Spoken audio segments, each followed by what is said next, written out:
Hello, we are A Body Like Bruce, and yet again we've brought you another book which we found a snippet asking the question, how did he achieve all he did? What did he do to achieve the correct mindset and accomplish all that he set himself?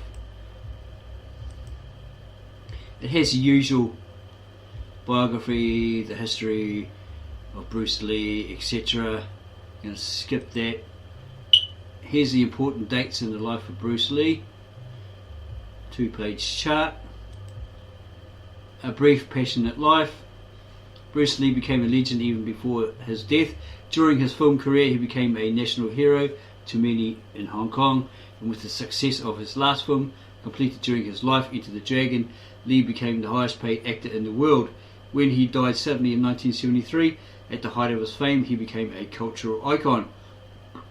Almost 30 years after his death, Lee is still a household name. His influence and example in the martial arts world is so important that a thorough discussion of martial arts in America must include a mention of him. And although he completed only 4 martial arts movies as an adult, to many people the end of his career signaled death of the true martial arts film. And it talks about the real Bruce Lee and so forth. Following his death, many biographers delved into Lee's life, trying to discover what drove him so tirelessly toward his ambitions and made him so apparently sure of his destiny. Well, that's what we're trying to find. While many questions about Lee's life are disputed or unanswered, the story of what is known about him begins in San Francisco's Chinatown. And there's the history of where he was born in San Francisco, to his parents, Hoi Chuen and Grace, who met in Hong Kong several years before when she was 19, and his father was in the opera, Cantonese opera, etc., etc.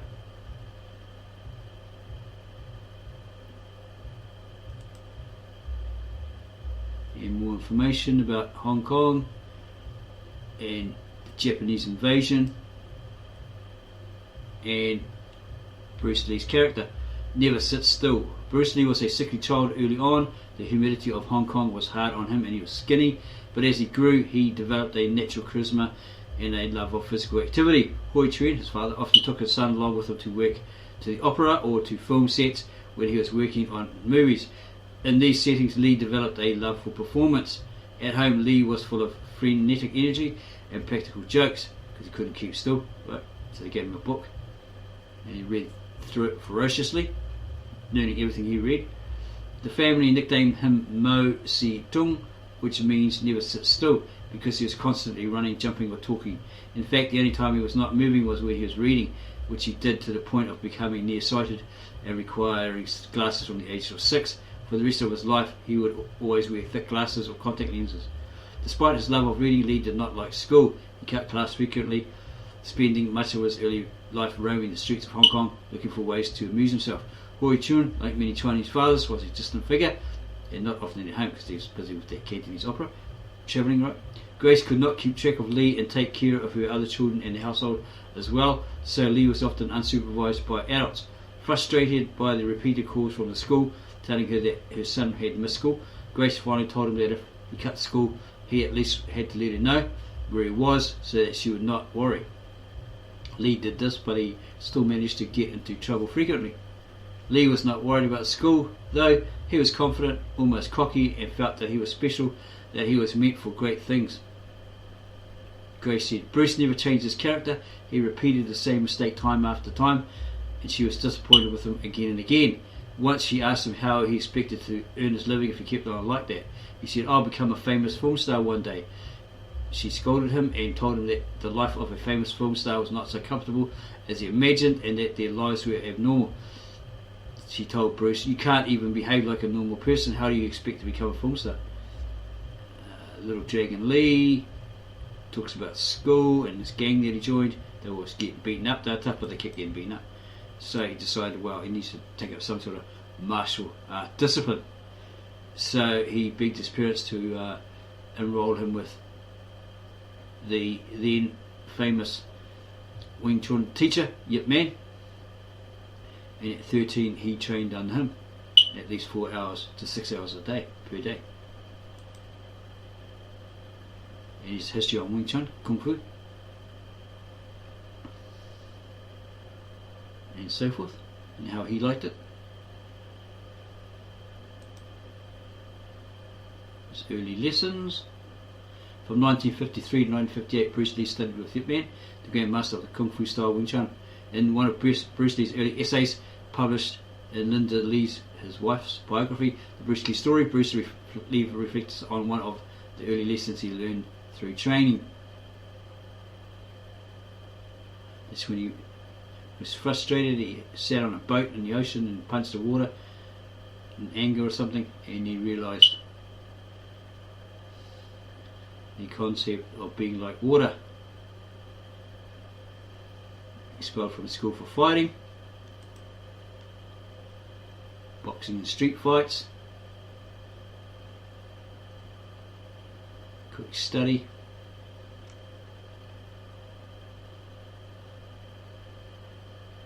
Bruce told Hawkins Chung, a childhood friend, probably the brother of William Chung, the now Grandmaster of Wing Chun Kung Fu, a childhood friend, that he was going to the United States to become a dentist, but then said he would earn money by teaching Kung Fu.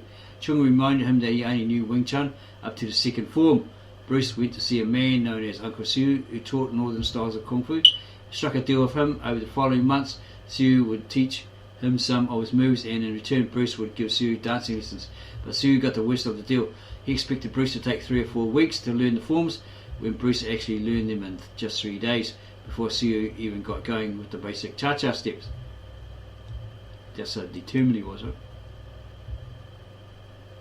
Then he leaves his family, goes to America, ends up working with a friend, Ruby Chow, doing kitchen work, etc. It's got it all here.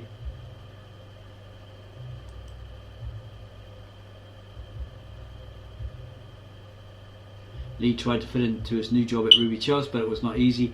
He did not get along with Ruby Chow, as she did not like him. She once said, "If you can't say anything good about anyone, I'd rather not talk about it." I took care of him, Bruce Lee, for 4 years and treated him like a second son.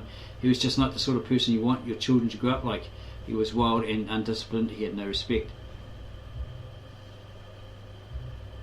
For Lee, working for Ruby Chow was an enormous change from his life in Hong Kong. After years of doing as he pleased and never having to hold down a job or put in effort at school, the menial work at the restaurant frustrated and angered him. He had assumed he had been sent to America to go to school and that he was to stay at Ruby Chow's as Ruby Chow's guest, but that was not the reality, and so forth. And then he met this guy DeMille, and no matter how hard DeMille tried to beat him, Bruce Lee blocked his punches, countered, etc., etc., a whisker away from DeMille's nose. That's how good he was, how fast he was, and DeMille explains it.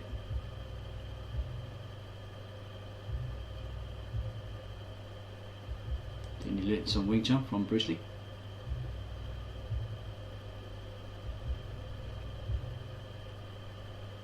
Okay, he was driven to perfection. As good at Kung Fu as he was, Bruce Lee never stopped pushing himself to improve. There's a secret there. Push yourself to improve, to perfect your methods, okay, and learn new ones, whatever you're trying to succeed in. Bruce Lee remained dedicated and obsessed with Kung Fu, and he spent most of his time thinking about it or practicing it. Yes, do what you love, okay, put all your mind, body, heart, soul, etc. into it. He began studying other martial arts such as karate and judo with Fu Young, an instructor at Seattle's Chinese Youth Club, etc.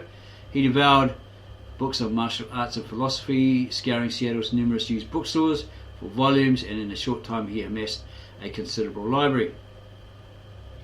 Attitude and positive thinking were important to Lee's martial arts practice. As he collected books on techniques and philosophy, Lee also became an avid reader of self-help books, an interest that lasted his entire adult life. Authors such as Norman Vincent Peale, Napoleon Hill, W. Clement Stone, Gyula Dennis and Maxwell Maltz were among his favourites. There's also another one, I've forgotten her name. She's all about health and diet, and he went to Krishnamurti lectures, read his stuff, adopted and adapted his stuff, took it upon himself, tweaked it, added it, made it become his own. Descartes, Rene Descartes, and a few others. So that suggestions are these authors who were extremely popular at the time, self-help gurus, inventors, whatever. So we suggest try to read those books. Yeah, if you're looking to have that Bruce Lee-like mindset. Lee became seriously interested in self-improvement after having a dramatic nightmare. Throughout childhood and into adulthood, Lee had been prone to nightmares and sleepwalking. Robert Lee, Bruce Lee's brother, told of one night in 1959 when Bruce Lee, still asleep, sat up in bed, punching the covers as if fighting for his life. Bruce Lee said he had a nightmare in which he fought with what he described as a black shadow. The shadow held him down, rendering him helpless for several minutes. When he awoke, he was terrified, out of breath, and sweating profusely. Because of Bruce Lee's sudden and seemingly mysterious death in 1973, numerous Lee filmmakers or biographers describe and dramatise this incident as a curse. Others say the Shadow Man in his dream was a demon sent as a warning about his early death. Those who make these speculations about the dreams use the incident as a tool to make the version of Lee's life seem supernatural and more dramatic, as they did with Dragging the Bruce Lee story. However, several biographers disagree, saying that the nightmare was just a dream, open to interpretation but not supernatural. One of these biographers, Bruce Thomas, wrote,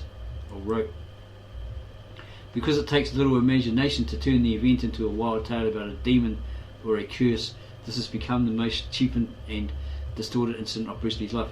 That night, Bruce was not fighting a ghost, but was being brought face to face with aspects of his personality that he had previously been reluctant to acknowledge. His anger, his cockiness, his insecurities. Bruce had simply met himself.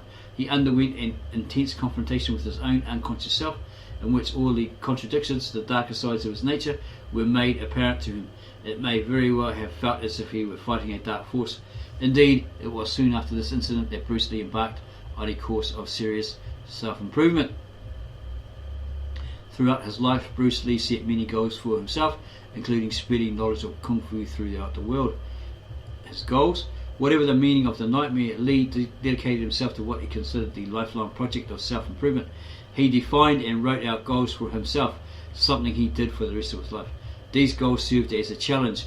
Once he achieved a goal, he set another. He was never complacent and would never stop striving to improve. One of the largest goals Lee set for himself was to spread knowledge of Kung Fu throughout the world. In a 1960 letter to a close family friend in Hong Kong, he describes his plan to achieve this goal. And he stated, "I believe my long years of practice back up to my title to become the first instructor of the Kung Fu movement in America. There are yet long years ahead of me to polish my techniques and character. My aim, therefore, is to establish the first Kung Fu and alternate spelling of Kung Fu institute that will later spread out all over the US.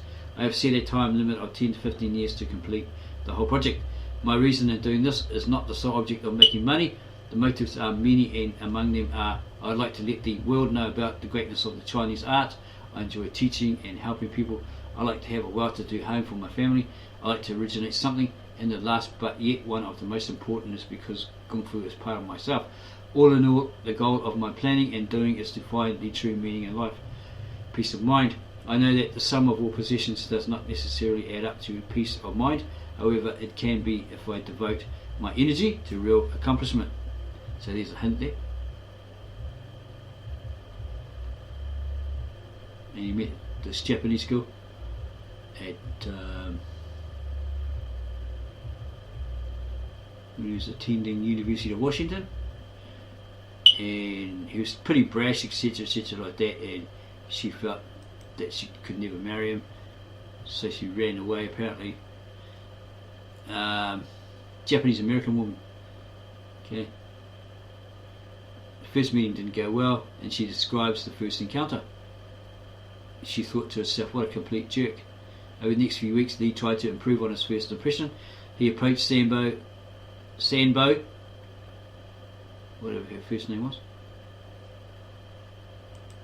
Amy Sambo. Yeah, he tried, but she says it's over, and she was gone. And then he met Linda, okay, because he was carrying her up the stairs and all that sort of stuff, because she had a broken ankle, or hurt her ankle or something. Although Lee and Sambo got along for a while, Sambo found Lee's personality aggravating. Although he was kind when they were alone, he was arrogant and openly chauvinistic in public. Sambo thought Lee was self-centered. He often dominated conversation with his favourite subject, Kung Fu, himself and his plans for the future. There was an awful lot of stuff that came out of his mouth that was just plain insufferable, Sambo said. Lee proposed marriage to Sambo again and again, but she continually turned him down. Sambo had ambitions to become a writer and a dancer, and Lee held very traditional Chinese values about marriage. By Chinese custom, women were expected to be only wives, mothers and homemakers. The 3-year relationship ended in early 1963. Sambo did not want to marry Bruce Lee, so she said it was over, took off, okay, and didn't want to see him again. Okay, Bruce Sifu Lee meets Theodore Roethke. In Tom Bleeker's biography, Unsettled Matters, The Life and Death of Bruce Lee, Amy Sambo, Bruce Lee's first girlfriend in America, recalls Lee's unflappable confidence and charm when he met Pulitzer Prize-winning poet Theodore Roethke in a classroom at the University of Washington. She says Bruce and her were sitting alone studying in Roethke's classroom at the university. Now you have to understand that Theodore Roethke was the only instructor in the English department who actually had his own classroom. And so in walks Roethke, a man so huge that he often described himself as a bear in his poems, and he says, "I'm Roethke, the poet, you're in my room." I was in total shock, or Amy was in total shock, and she thought, Roethke, my God, and she was enough of a student to back off and think, okay, I'll bow down, I'll keep quiet. But Bruce didn't flinch at all. He stood up and walked right up to Roethke and stuck out his hand and said, "I'm Bruce Lee. I'm Sifu Teacher Lee," with the emphasis on Sifu Kung Fu Master. My God, I was ready to crawl. Amy was ready to crawl out under the door, and she was hoping that Roethke hadn't caught a glimpse of her. She guessed that she was in a daze for a while, and then the next thing she remembers is looking up and seeing Bruce standing at the blackboard with chalk in his hand, lecturing to Roethke, who was sitting in a front row chair. And Bruce is explaining to this Pulitzer Prize winning poet the essentials of Kung Fu, and he's drawing Chinese characters all over Roethke's blackboard. And so for the next half hour, Amy stood there absolutely fascinated, watching Bruce Lee captivate, if not mesmerise, Theodore Roethke, and thinking, oh my God, this is totally and completely bizarre. There's a picture of him there, Pulitzer Prize winner and professor of the University of Washington. Again, he was bedazzled and impressed by what Bruce was saying and writing. And he eventually meets Linda Lee. Linda Emery. Right. Then he eventually marries her, has 2 children to her, Shannon and Brandon.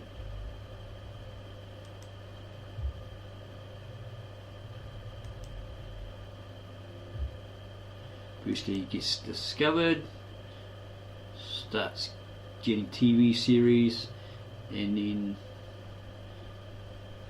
into movies.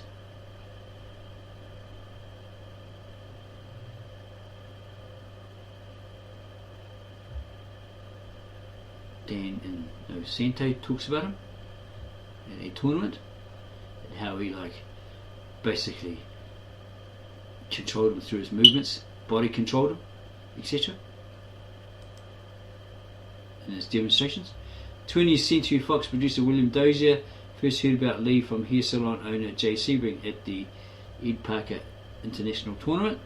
He saw his 1-inch punch demonstration. He was so amazed that he rang William Dozier, and he got this role on Batman.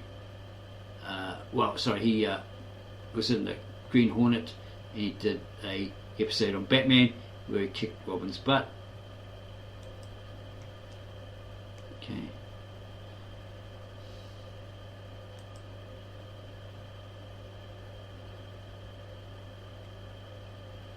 Here's how he got fit.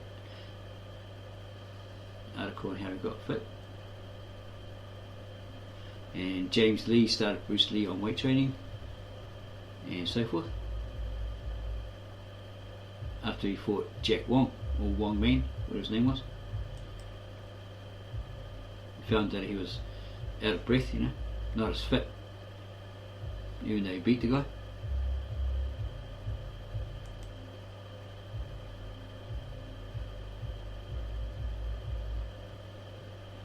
When he was in Kato and the Green Hornet, better known in Hong Kong, and he got a lot of fans there. The Kato Show.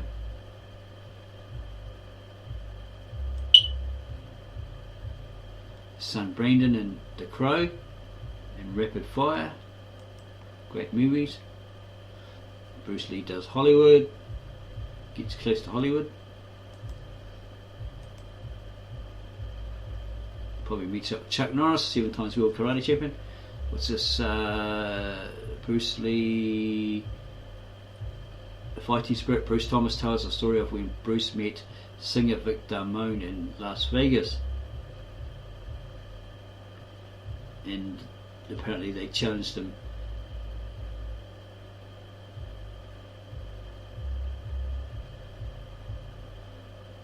Gave him a challenge.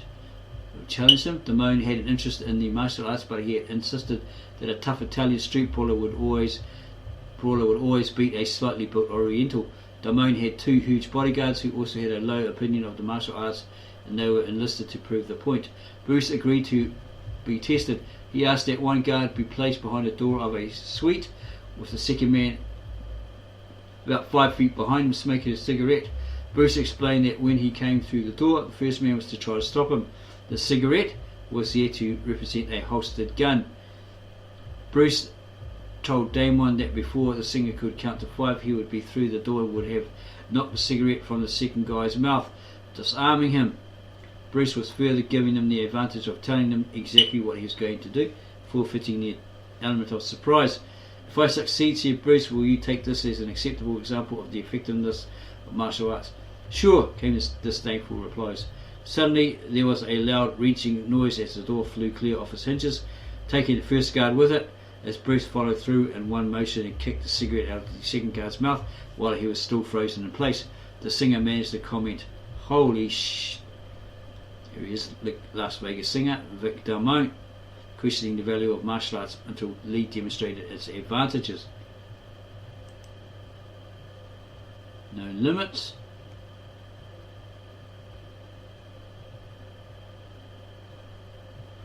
Both in his personal and professional lives, Bruce Lee believed in never giving up and in never becoming complacent.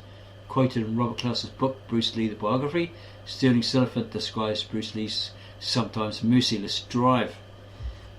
No limits. Bruce states here he was running every day. Oh no, this is probably Sterling Silverfant. He was running every day. Bruce had him up to 3 miles a day. We'd run the 3 miles in 21 or 22 minutes, just under 8 minutes a mile. So this morning, he said we're going to go 5. I said, Bruce, I can't go 5. I'm a hell of a lot older than you are, and I can't do 5.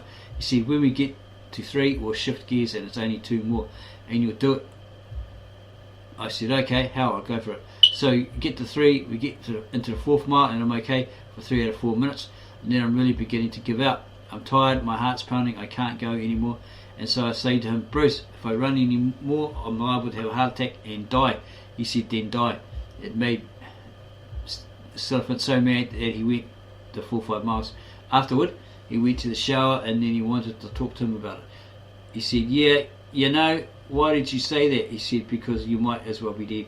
He said, seriously, if you always put limits on what you can do, physical or anything else, it'll spread over into the rest of your life. It'll spread into your work, into your morality, into your entire being. There are no limits. There are plateaus, but you must not stay there. You must go beyond them. If it kills you, it kills you. That's how passionate, determined and driven Bruce Lee was. Right? There's Sterling Silverfant there, next to Anthony Quinn and Ingrid Bergman.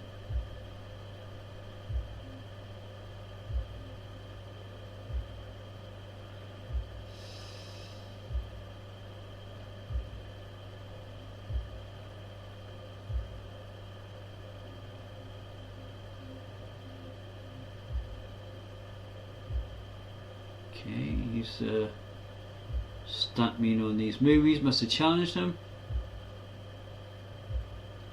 and maybe they're hassling somebody.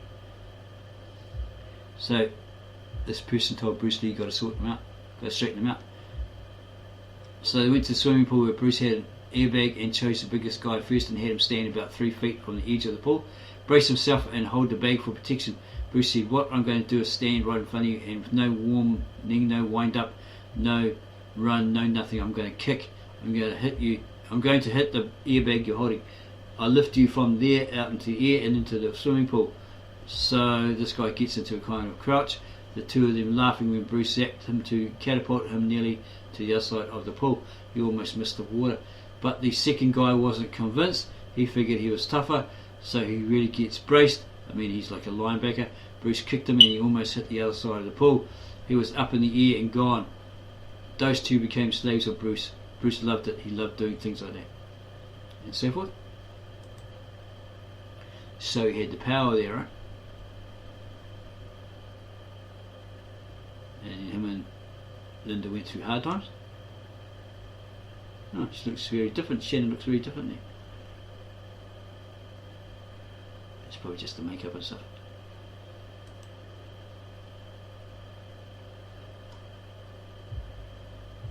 And Jeet Kune Do.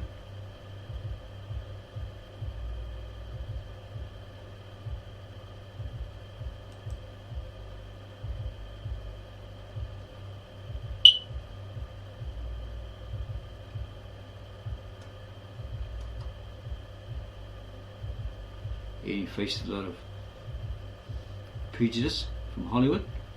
Never thought that a Chinese man could be successful in any movie.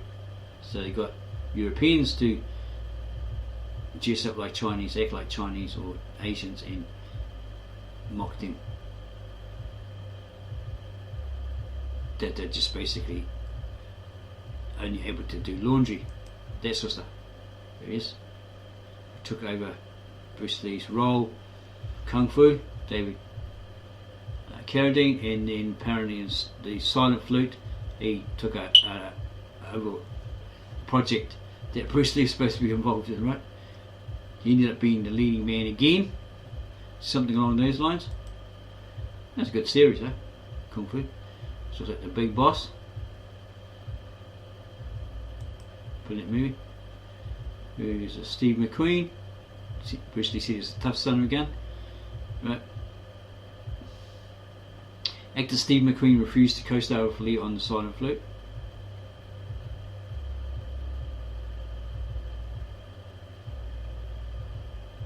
And the reason why he rejected him. Didn't want to be co-star in that movie with Lee. Sterling Silliphant agreed to help Lee with the silent flute.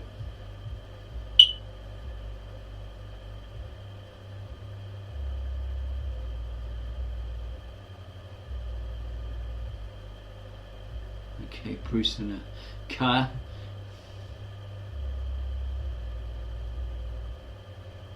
Because Kobe was a more famous actor and wealthier. He stayed in all the lavish hotels where Bruce had the small rooms, etc. Right? Didn't feel happy with that. Here's David Carradine, Circle of Iron, an adapted version of Lee's The Silent Flute. See, so he took over leading role again. He's James Coburn.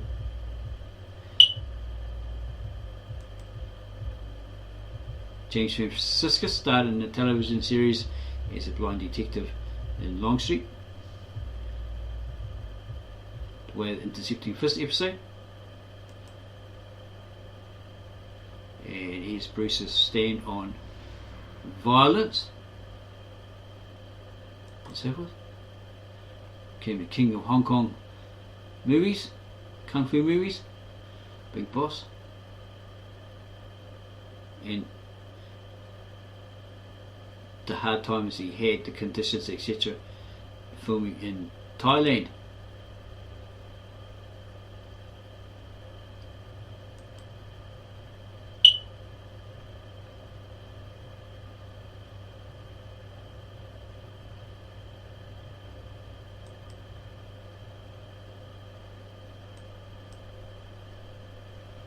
Okay, discomforts of fame.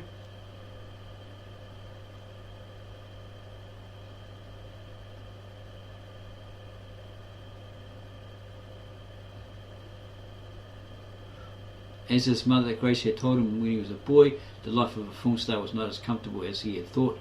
He could not walk through the streets without crowds of fans blocking his way. He could not go out for a meal without soon being surrounded by patrons and waiters clamouring for autographs. Film producers from studios all over Asia were so desperate to get him to work for them that many gave him cheques for large sums of money without telling him what the money was for, hoping to trick him into legal commitment to work for them if he cashed the cheques. Producers even enlisted acquaintances of Lee's to help them. Eventually, Lee did not know whom he could trust. In a 1972 interview with Black Belt magazine, Lee spoke about the discomforts of fame.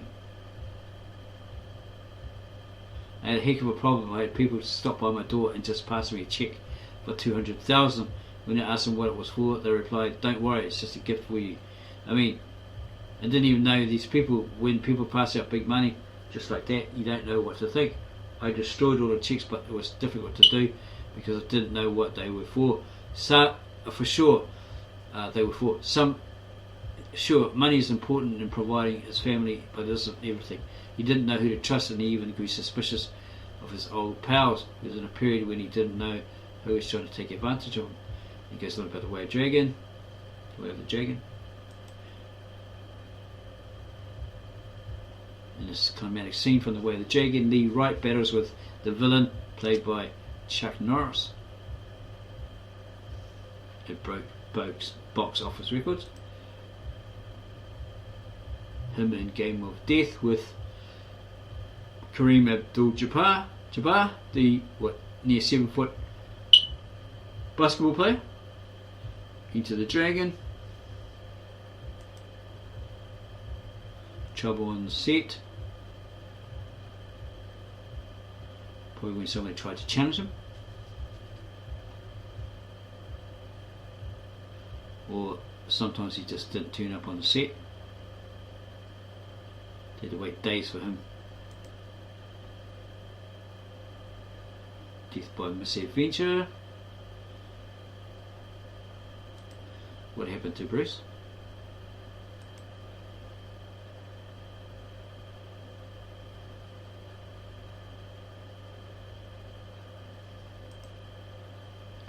His death. Normally claims he was killed by ninjas, death touch, overdosed on drugs, all this sort of crap.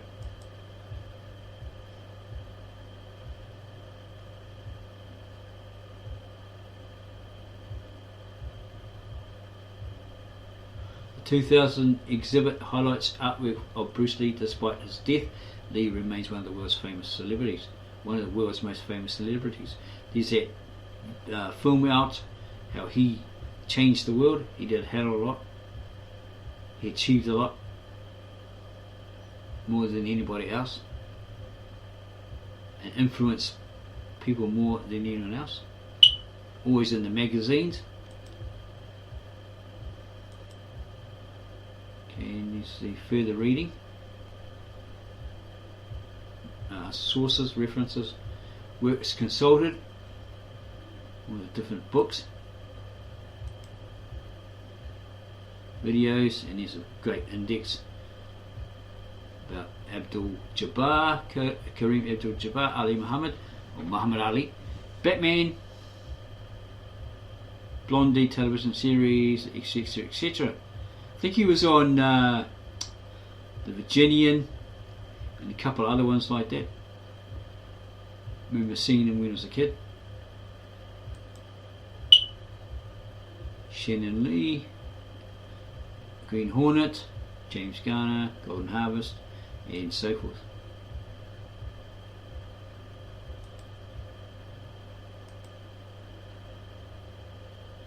A little bit about the author, Andy Koopman.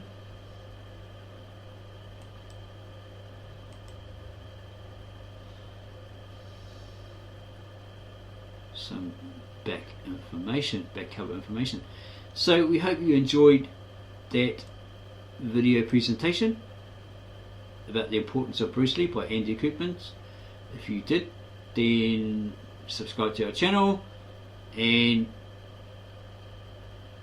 give us a like, add your comments below, and then share this video with all your friends, family, neighbours that are ardent, die-hard Bruce Lee buffs.